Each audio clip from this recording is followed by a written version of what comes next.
Brought to you by Narrative Niche. Created and produced by Twisted Wicked Animations. Written by Jason Douglas Kurtz. The line of Tiryn. The olive trees shivered under a restless wind. Somewhere outside the city of Tiryn, Heracles dragged his club in the dust, following the trail of a lion that haunted the low hills. He was younger then, the wildness in his eyes not yet dulled by the years and the endless labors that would one day become legend. Heracles could still feel Hera's gaze on his back, cold and sharp. She never left him alone for long. The gods were like that, petty, unyielding, always demanding something. Today it was the lion, tomorrow who knew? But Heracles had learned early that fighting fate only tired you out before the real work began. The trail twisted through scrub and stone, the scent of blood thick in the air. He remembered the stories, cattle ripped to pieces, shepherds vanishing before dawn, the king's empty promises to whoever could slay the beast. Heracles was not in it for the promises, he was in it for the doing, the sweat, the struggle, the moments when the world pressed in and he pressed back harder. He found the lion at the mouth of a cave, golden in the last light, jaws slick with what might have been goat or man. It looked at him and did not run. Heracles grinned. "You're a clever one," he said, "but I'm not here to chase you."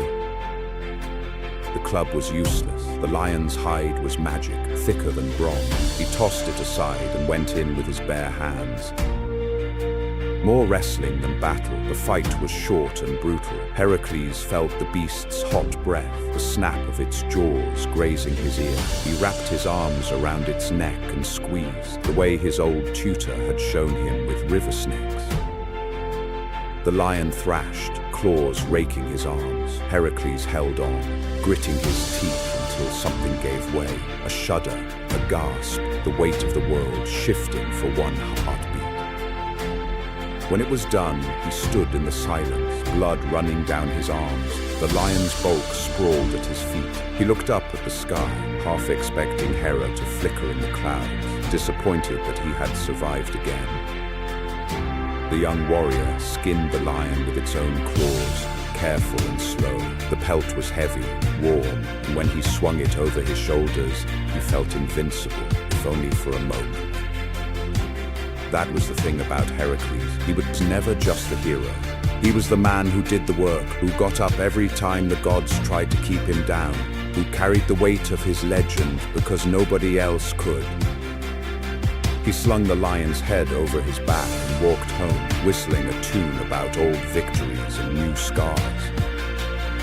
Tyrians would celebrate, the bards would sing, Hera would glare, and Heracles would keep walking, always forward, because that was the only way he knew how to live. The end. Collect the trading cards.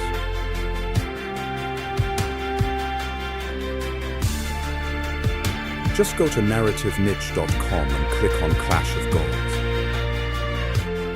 And don't forget to like, share, and subscribe. Thank you.